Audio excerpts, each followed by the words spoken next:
Bakit nga ba napakalakas ni Yuji sa unang episode ng Jujutsu? The point na nagagawa niya ang mga bagay na hindi nagagawa ng isang normal na tao. Alam natin na si Kenjaku ang nagsilang kay Yuji gamit ang katawan ng kanyang ina na si Kaori Itadori.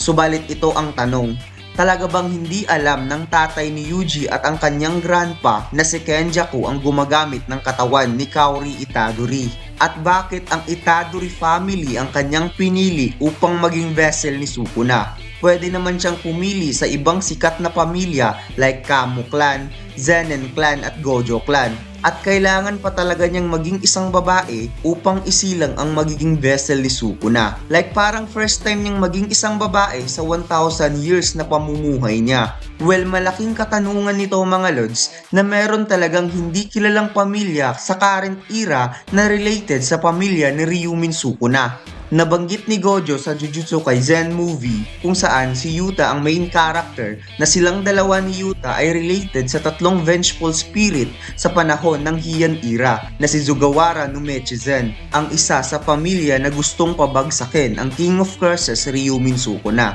Well, kung ang Yuta clan at ang Gojo clan ay related sa isang malakas na pamilya mula sa Heian era which is ang Sugawara family, ay posible din ang Itadori family ay related sa King of Curses Ryumin Sukuna. Dahil hindi pipili ng vessel si Kenjaku ng basta-basta na lang na hindi kayang isuppress ang kapangyarihan ng nag-iisang King of Curses. Ang ibig kong sabihin dito mga lods na nakakaya ng katawan ni Yuji na i-handle ang soul ni Sukuna. Sa videong ito mga lods ay ating pag-uusapan ang pamilya ni Yuji Itadori kung related nga ba ito kay Ryumin Sukuna. At sa tingin nyo ba mga lods na walang alam ang grandpa ni Yuji patungkol kay Kenjaku?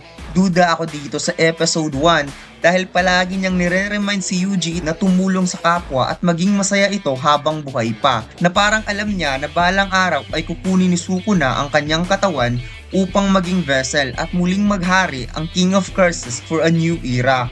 Bago natin simulan ay ating i-review ang mga iilang scene na maglilink sa atin sa topic na ito. Pagkatapos nagawang tapusin ni Yuta Okkotsu ang buhay ni Yuji Itadori sa pamamagitan ng pagsaksak nito gamit ang katana direkta sa puso ni Yuji, ay inutusan niya si Naoya na ipaalam ang kanyang superior na tagumpay niyang nagawa ang kanyang misyon bilang appointed executioner ni Yuji Itadori. Pagkatapos nga nito ay ipinakita ang ama ni Yuji na si Jin Itadori karga nito ang sanggol na si Yuji. Sinabi ni Jin Itadori sa kanyang ama na kung patungkol ito sa kanya ay aalis na lamang siya habang masaya itong tinitingnan ang maamong mukha ng kanyang anak.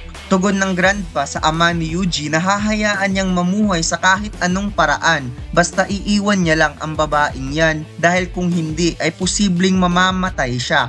Sagot naman ni Jin Itadori sa kanyang ama na hindi dapat magsalita ng mga bad words sa harap ng isang sanggol dahil sabi daw nila na mas nakakaalala ang mga bata kaysa sa mga matatanda.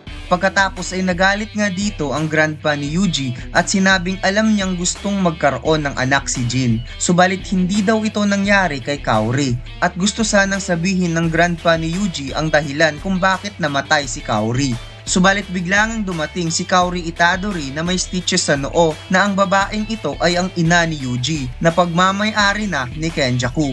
Pagkatapos nga nito ay pinakitang nabuhay si Yuji dahil ginamitan nito ng reverse curse technique ni Yuta Okkotsu. Sa scene na ito ay parang hindi alam ni Jin na si Kenjaku ang nasa loob ng katawan ni Kaori. Subalit sa kabilang banda ay parang alam din niya na si Kenjaku ang nasa loob ng katawan ni Kaori, subalit hindi niya lang ito iniisip sa kagustuhan nito na magkaroon ng anak.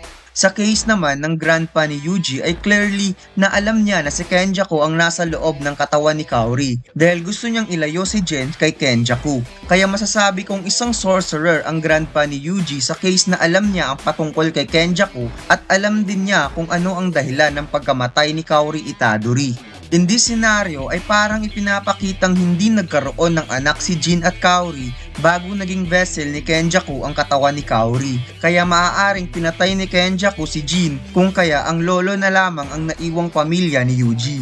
Clearly na nanggaling sa pamilyang sorcerer itong si Yuji Itadori dahil nabanggit ni Kenjaku pagkatapos niyang talunin si Yuki Tsukumo na ang kanyang ginamit na curse technique upang makawala sa black hole ay ang curse technique ni Kaori Itadori, ang anti-gravity system.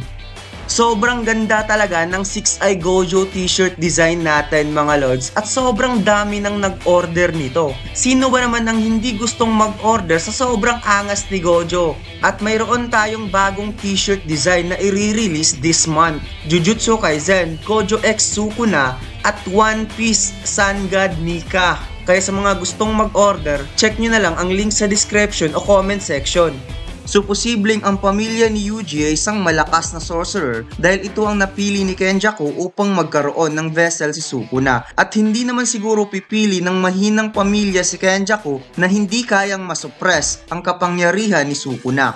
At sa unang episode ng Jujutsu Kaisen, ang cursed object na nilagay sa eskwelahan na pinapasukan ni Yuji ay walang ibang naglagay doon kundi si Kenjaku lamang upang mapalapit ito kay Yuji Itadori. At isa pa, bago namatay ang grandpa ni Yuji ay may gusto siyang sabihin kay Yuji patungkol sa mga magulang nito. Subalit ayaw nga marinig ni Yuji ang sasabihin ng kanyang lolo patungkol sa kanyang mga magulang. Kaya napaka-clear na alam ng kanyang lolo ang lahat patungkol kay Kenjaku at magiging vessel siya ng King of Curses. Mayroong 2 case scenario kung bakit nakuha ni Kenjaku ang katawan ni Kaori. Una, maaaring sa kagustuhang magkaroon ng anak ang dalawang mag-asawa ay ipinangako ni Kenjaku na magkakaroon sila ng anak kapag pagmamayarian ni Kenjaku ang katawan ni Kaori. Pangalawa, maaaring pinatay talaga ni Kenjaku si Kaori upang gumawa ng anak para maging vessel ni Sukuna. At hindi ito alam ni Jin Itadori at ang lolo lamang ni Yuji ang may alam patungkol kay Kenjaku.